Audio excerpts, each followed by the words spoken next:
কেউ বলো তো বাংলা কি পড়াইছে? হ্যাঁ, হ্যালো। এই কি খবর তোমাদের? প্রবাস বন্ধু। এই হ্যাঁ, তোমরা কি শুনতে পাচ্ছ? হ্যালো। হ্যাঁ, আসসালামু আলাইকুম। ওয়ালাইকুম আসসালাম, শুনতে পাচ্ছ তো? হ্যাঁ, বাসা থেকে পাচ্ছে। হ্যাঁ, রিয়াদ বাসার থেকে।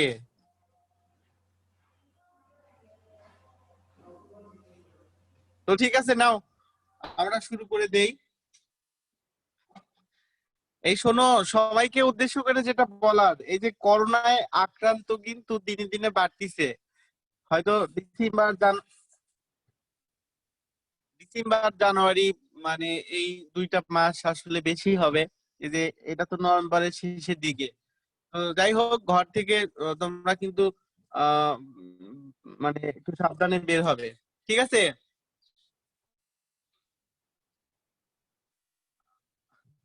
হ্যাঁ, হ্যালো, শুনতে পাচ্ছ তো সবাই?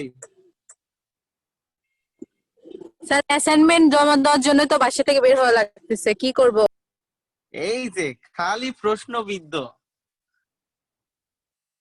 জমা দিয়ে দিবা ইয়ার মাধ্যমে। কত সিস্টেম আছে, ফুড পান্ডা থেকে খাবার কিনে নিয়ে আসো বাসায় বসে থেকে, তাহলে কি এটা সম্ভব না? এটাও সম্ভব। তো যাই হোক, আমরা আসলে গতদিন একটা অঙ্ক মনে হয়, এই যে আহ, যতজন ছাত্র তত ততজন, মানে যতজন ছাত্রছাত্রী আছে তার সহপাঠীর সংখ্যার সমান চাঁদা দেয়, এই অঙ্কটা কি তোমরা বাসায় প্র্যাকটিস করছিলে? স্যার, আপনি ক্লাস 8 এর বই পড়তেছেন? ও আচ্ছা, না না, এইটেরও ক্লাস এখনই নিলাম 12টা 15 থেকে।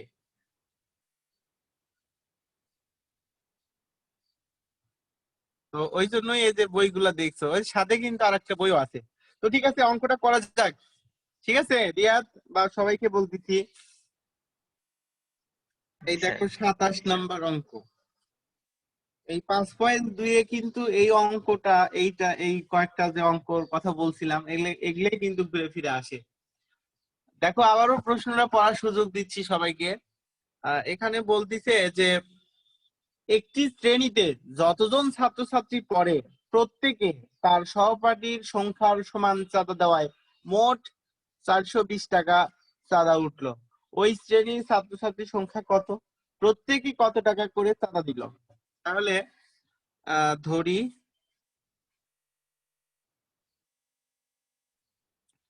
এই ছাত্র ছাত্রীর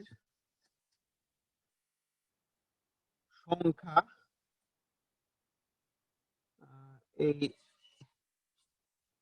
একজন, ঠিক আছে? তাহলে প্রত্যেকে এই চাঁদা দেয়,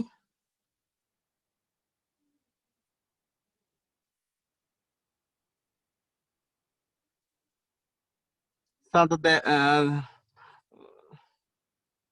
চাঁদা দিবে কত? তার সহপাঠীর সংখ্যার সমান। তার মানে একবার দিতে হবে, যেটা তোমাদের গতদিন বলছিলাম, x-1 টাকা। তাহলে দেখো, প্রত্যেকে মানে একজন টাকা দিবে x-1 টাকা। তাহলে একজন টাকা দিবে, একজন টাকা বা চাঁদা দিবে x × x-1 টাকা। শর্ত মতে, মানে একজনের টাকা সমান 420 টাকা। কেউ একদম ক্যালকুলেটরে ক্যালকুলেশন করে দাও। x² - x - 420 সমান 0। তারপরে এখানে ক্যালকুলেশন করলে কত হয়? মিডল টার্ম করলে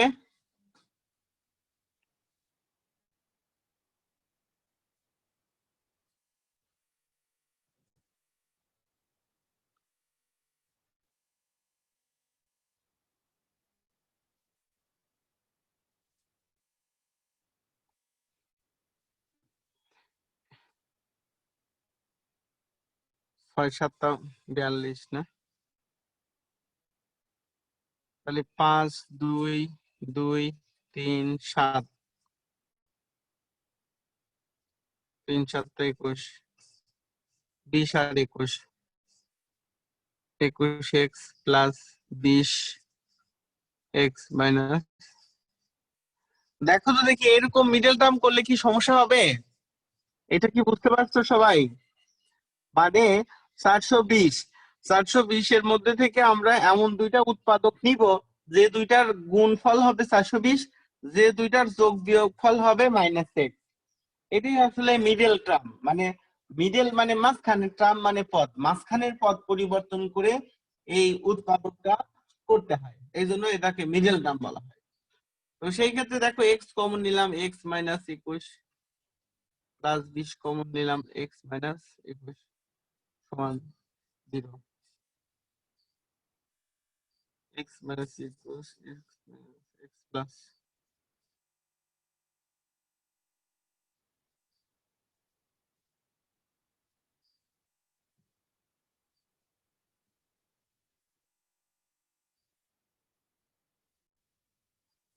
আগে না দিই।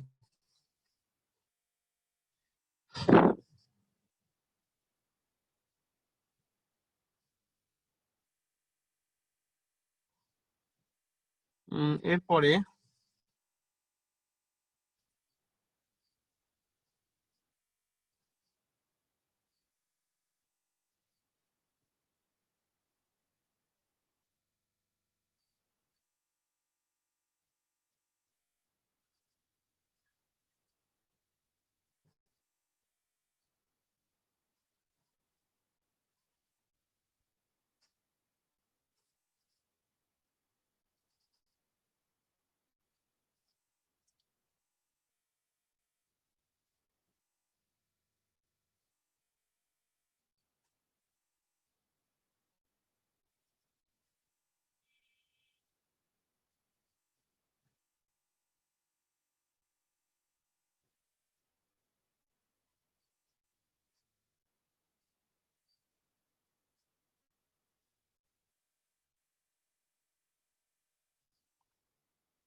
তো ঠিক আছে, দেখো তো দেখি এই অঙ্কটা কি বুঝতে পারলে নাকি?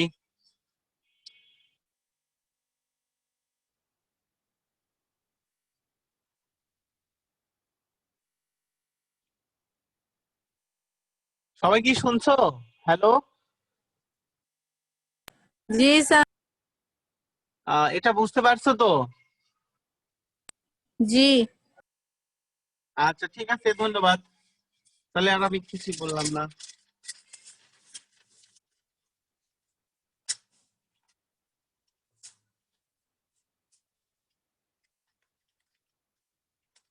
তো দেখো এখানে আরো দুই একটা সৃজনশীল ছিল, ঠিক আছে? আরো কয়েকটা সৃজনশীল ছিল, আসলে এগুলাও করা দরকার। আসলে তোমরা সৃজনশীল গুলো একটু বাসায় করে নিবা। আমরা তাহলে নতুন কোনো অধ্যায় শুরু করে দেই, ঠিক আছে?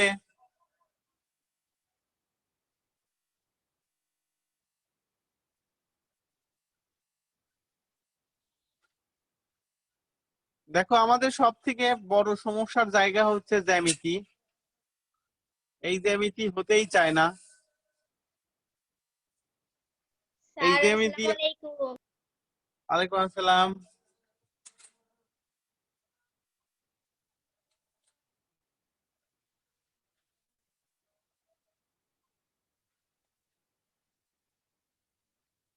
তো ঠিক আছে, আমরা একটু জ্যামিতি দেখবো, ঠিক আছে? জ্যামিতির সমস্যাগুলো আমাদের দূর হতেই চায় না।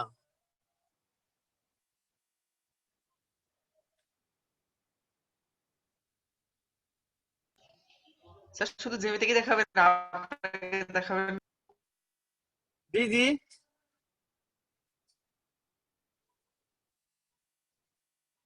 হ্যাঁ রিয়াদ।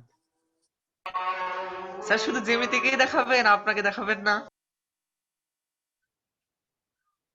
ও আচ্ছা।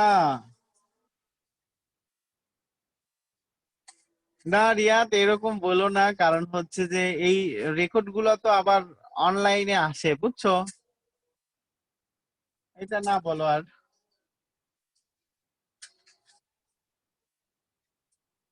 তো দেখো এই যে 6 অধ্যায় আসলে জ্যামিতির চ্যাপ্টার, ঠিক আছে। এই 6 অধ্যায় থেকে আসলে কয়েকটা জ্যামিতি পরীক্ষায় বারবার আসে, কিন্তু এখান থেকে প্রতিনিয়ত এমসিকিউ আসবেই, এরকম একটা অবস্থা। তো দেখো প্রথমে এই চ্যাপ্টারটা মূলত ত্রিভুজ কেন্দ্রিক, ঠিক আছে, সব আলোচনা ত্রিভুজ নিয়ে, নিয়ে। তো এখানে ত্রিভুজের কয়েকটা প্রকারভেদ একটু দেখতা।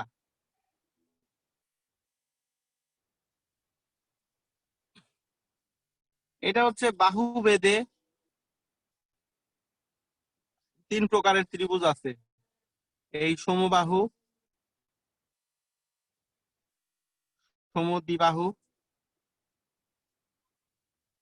এই বিষমবাহু,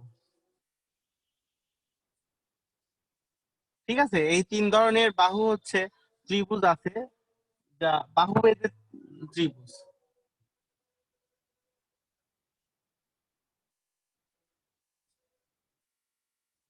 তো সমবাহু ত্রিভুজ, সমদ্বিবাহু ত্রিভুজ, বিষমবাহু ত্রিভুজ। দেখো তোমরা কি এই 3টার সংজ্ঞা, মানে এখানেই আমরা ঠিক বুঝতে পারতেছি যে আসলে 3টার সংজ্ঞা কি বলছে। সম মানে হচ্ছে সমান, সম মানে সমান, কি সমান? বাহু সমান। সম মানে সমান, কি সমান? বাহু সমান। একটা ত্রিভুজের কয়টা বাহু থাকে?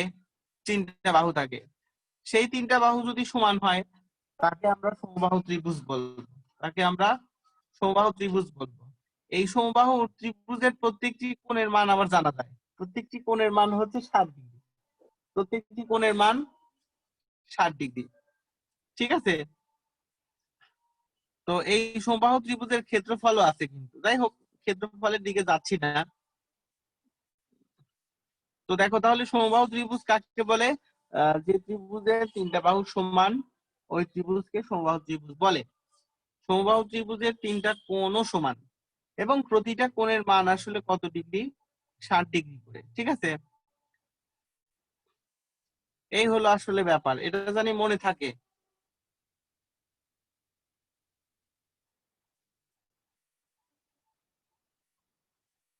বি কমা এ কমা সি সবগুলোই 60 ডিগ্রি, ঠিক আছে। এরপরে হলো যে এর উপরে যদি একটা লম্ব আঁকানো যায়, এই সমবাহু ত্রিভুজের যে কোনো শীর্ষ থেকে বিপরীত বাহুর উপরে যদি একটা লম্ব আঁকানো যায়, সেই লম্বটা সেই বাহুটাকে দ্বিখণ্ডিত করবে, অর্থাৎ এই বিডি সমান কি হবে? সিডি। বিডি সমান কি হবে? সিডি হবে। যদি সমবাহু ত্রিভুজের যে কোনো শীর্ষ থেকে বিপরীত বাহুর উপরে লম্ব অঙ্কন করা যায়, সেই লম্বটা বিপরীত বাহুকে দ্বিখণ্ডিত করবে, লম্বটা বিপরীত বাহুকে কি করবে? দ্বিখণ্ডিত করবে, ঠিক আছে। এরপরে আসো সমদ্বিবাহু ত্রিভুজ। সমদ্বিবাহু ত্রিভুজটা কি? যে ত্রিভুজের 2টা বাহু সমান, যে ত্রিভুজের 2টা বাহু সমান, ওই ত্রিভুজটাকে আমরা সমদ্বিবাহু ত্রিভুজ বলবো। দ্বি মানে 2, সম মানে সমান, 2টা বাহু সমান, ঠিক আছে। তো কয়টা কোণ সমান হবে? 2টা কোণ সমান হবে। এটাও শীর্ষ থেকে বিপরীত বাহুর উপরে যদি লম্ব অঙ্কন করা যায়, সমান সমান বাহুর শীর্ষ থেকে যদি বিপরীত বাহুর উপর লম্ব অঙ্কন করা যায়, তাহলে এটাও কিন্তু দ্বিখণ্ডিত হবে, এটাও কিন্তু কি হবে? দ্বিখণ্ডিত হবে। এই বৈশিষ্ট্যটা কিন্তু খুবই জানা দরকার। তো দেখো তো দেখি ব্যাপারটা কি তোমরা বুঝতেছো নাকি? একটা হচ্ছে সমদ্বিবাহু ত্রিভুজ, যে ত্রিভুজের 2টা বাহু সমান এবং ওই সমান বাহুর বিপরীত কোণ দ্বয়, এই বাহুর বিপরীত কোণ হচ্ছে এটা, এই বাহুর বিপরীত কোণ হচ্ছে এটা, সমান সমান বাহুর বিপরীত কোণ দ্বয় পরস্পর কি হবে? সমান হবে। তাদেরকে আমরা আসলে সমদ্বিবাহু ত্রিভুজ বলবো।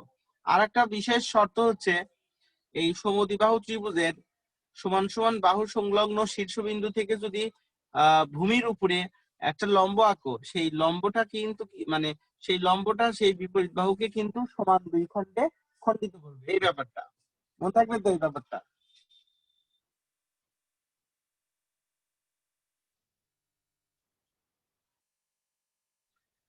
তোমরা কি সমদ্বিবাহু সমবাহু বুঝছো তো? আর একটা আছে বিষম বাহু ত্রিভুজ, আর একটা কি আছে, এই বিষম বাহু ত্রিভুজ। এই ত্রিভুজের শর্ত কি? বিষম মানে বিষম, ঠিক আছে, মানে অসমান, তিনটা বাহু যদি অসমান হয় সেই ত্রিভুজকে আমরা বিষম বাহু ত্রিভুজ বলবো। ঠিক আছে, এই তোমরা কি বুঝতেছো? জি স্যার। আচ্ছা ঠিক আছে, ধন্যবাদ। এরপরে দেখো, বিষমবাহু ত্রিভুজের আর ওইরকম কোণ বাহু কোনো কিছু সমান নাই। এরপরে আমরা আসি যে কোণ ভেদে ত্রিভুজ। আমরা ত্রিভুজের অধ্যায়ই পড়তেছি, তাই আমাদের এই ব্যাপারগুলো লাগবে। দেখো, প্রথম চান্সেই হলো সমকোণী ত্রিভুজ, খুবই গুরুত্ব বহন করে জ্যামিতিতে। আরেকটা হচ্ছে সূক্ষ্মকোণী ত্রিভুজ, আর একটা হচ্ছে এই স্থূলকোণী ত্রিভুজ। ঠিক আছে, একটা হচ্ছে সমকোণী, আর একটা হচ্ছে সূক্ষ্মকোণী, আর একটা হচ্ছে স্থূলকোণী। সমকোণী বুঝতেই পারতেছি, যে ত্রিভুজের একটা কোণ 90 ডিগ্রি হবে বা এক সমকোণ হবে, সেই ত্রিভুজকে আসলে সমকোণী ধরা হয়। স্থূলকোণীটা কি? যে ত্রিভুজের আহ একটা কোণ,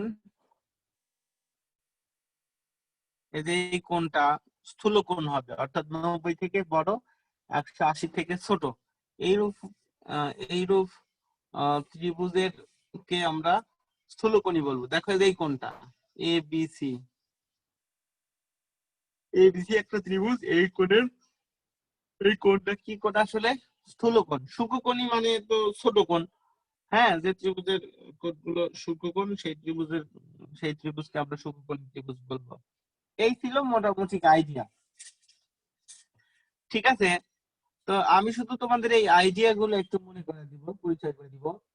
যে দেখো, এই সর্বসম,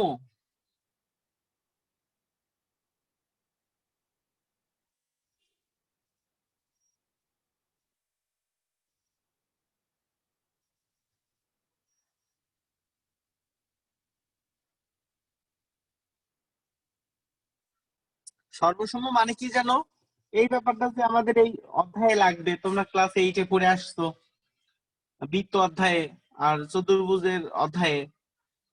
ঠিক আছে, দুইটা কোণ দুইটা বাহু সমান হলে আগে টিচারেরা বা আমিও বলছিলাম যে দুইটা ত্রিভুজের যদি দুইটা কোণ সমান করতে বলে, দুইটা ত্রিভুজের যদি দুইটা বাহু সমান করতে বলে, সেই ক্ষেত্রে অবশ্যই সর্বসমর মাধ্যমে দুইটা বাহু এবং দুইটা কোণ সমান করতে হয়, তাই নয় কি?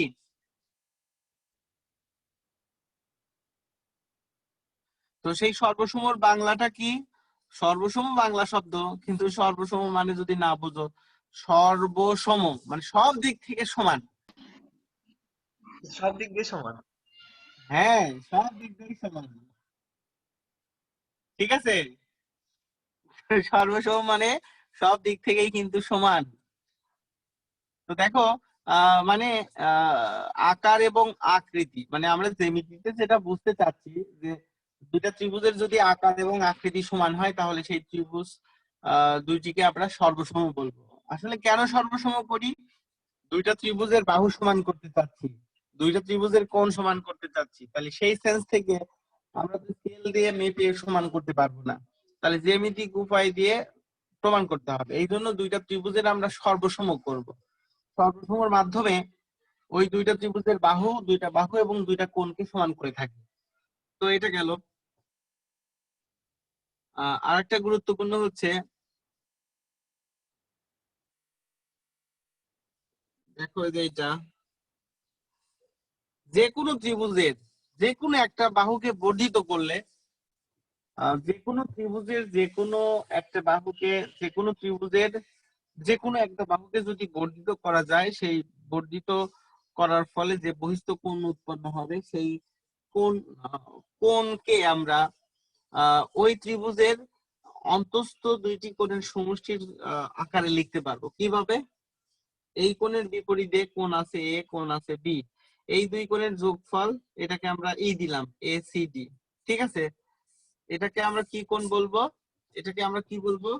যে কোনো ত্রিভুজের যে কোনো মানে বাহুকে যদি বর্ধিত করা যায়, যে বহিস্থ কোণ উৎপন্ন হয়, সেই বহিস্থ কোণ ওই ত্রিভুজের বিপরীত অন্তস্থ কোণ দুইটির সমষ্টির সমান। এটা খুবই দরকার হবে, এটা লাগবে।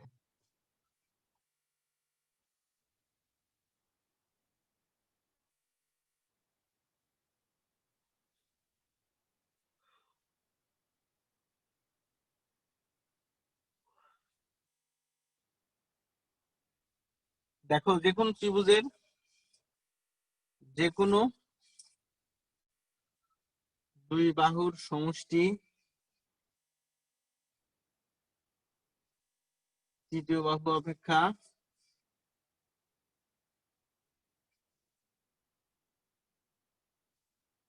অথবা ত্রিভুজ গঠনের একটা অন্যতম শর্ত, ত্রিভুজ গঠনের একটা অন্যতম শর্ত, সেটা কি? যদি কোনো ত্রিভুজের যে কোনো দুই বাহুর সমষ্টি তৃতীয় বাহু অপেক্ষা বড় না হয়, তো অবশ্যই ওই ত্রিভুজকে কিন্তু আঁকানো যাবে না, মানে ক্যালকুলেশন হবে না। ঠিক আছে, এটা একটা। আবার যে কোনো ত্রিভুজের যে কোনো দুই বাহুর অন্তর তৃতীয় বাহু অপেক্ষা ছোট হতে হবে। ব্যাপারটা কিরকম?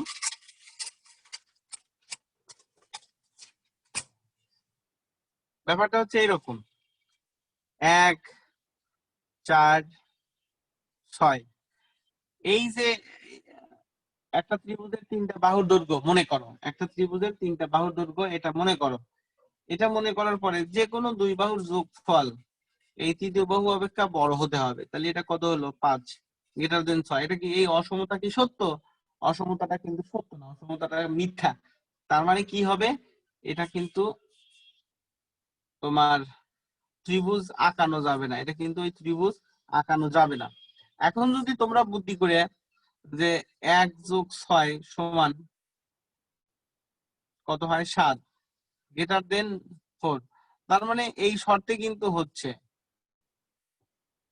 অন্য নিয়ে যদি অন্য সংখ্যা নেই তাহলে কিন্তু ম্যাচ হচ্ছে। ঠিক আছে, কিন্তু সব মানের জন্যই আসলে ম্যাচ করতে হবে, সব মানের জন্য কি করতে হবে? ম্যাচ করতে হবে। সব মানের জন্য যদি ম্যাচ না হয় তাহলে কিন্তু হবে না। তাহলে আবারও আমি বলি, যে কোনো ত্রিভুজের যে কোনো দুই বাহুর সমষ্টি তৃতীয় বাহু অপেক্ষা সবসময় কি হবে? বড় হবে। এই ব্যাপারটা তোমাদের মনে রাখতে হবে। ঠিক আছে তো? দেখো, সর্বসম প্রমাণ করার জন্য, আচ্ছা ওইদিকে আমি যাচ্ছি না আর। এই যে কোনো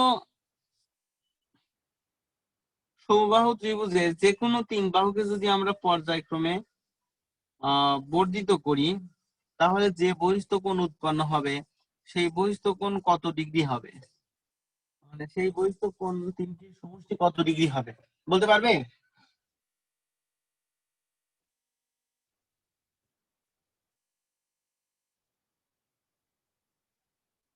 120 ডিগ্রি। হ্যাঁ, তুমি কিন্তু ঠিক বলো নাই। স্যার ওটা সর্বসম ত্রিভুজ না? এটা সমবাহু ত্রিভুজ। আর আমি বলছিলাম প্রশ্নে বুঝতে ভুল করছো এই করোনা ভাইরাসের মধ্যে।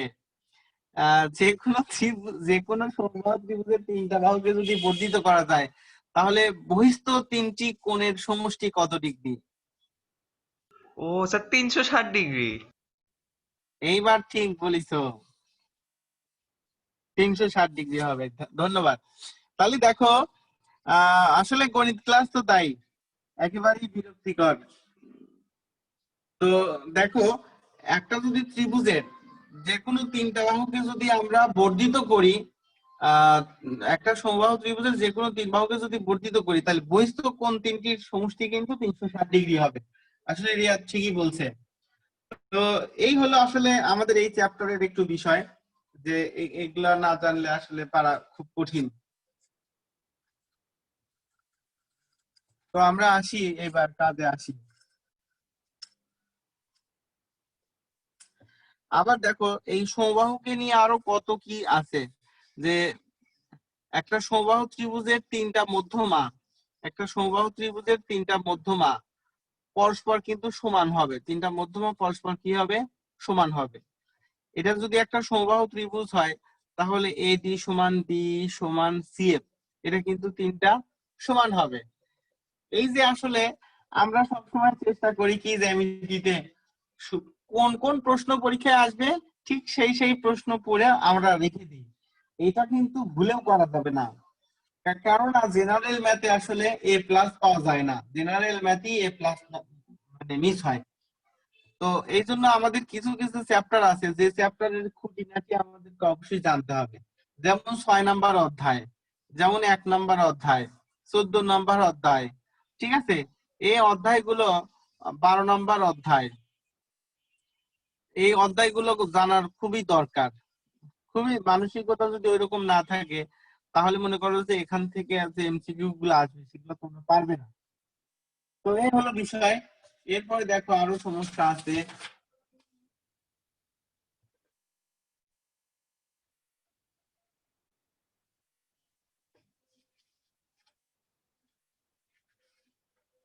সমস্যা হচ্ছে যে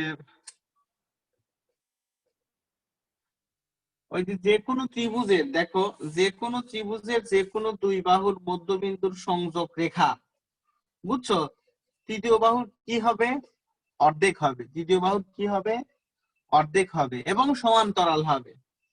এই ধরো যে ABC ত্রিভুজ, AB এর মধ্যবিন্দু D, AC এর মধ্যবিন্দু E, এই দুই বাহুর সংযোগ রেখা, তৃতীয় বাহু হচ্ছে BC, এটার অর্ধেক হবে এবং সমান্তরাল হবে। এবং কি হবে, সমান্তরাল হবে। এটা আসলে আমাদেরকে প্রমাণ করতে হবে। তো আমি আগামী ক্লাসে এইগুলা প্রমাণ করে দিব, তোমরা মানসিক ভাবে ঠিক থাকবে এইগুলা শিখে নেওয়ার জন্য। আর জ্যামিতির যদি কোনো প্রশ্ন থাকে তাহলে আমাকে অবশ্যই জিজ্ঞাসা করবে। ঠিক আছে, নাও, ভালো থেকো তাহলে, সময়ও তো শেষ। স্যার আসসালামু আলাইকুম। ওয়ালাইকুম আসসালাম।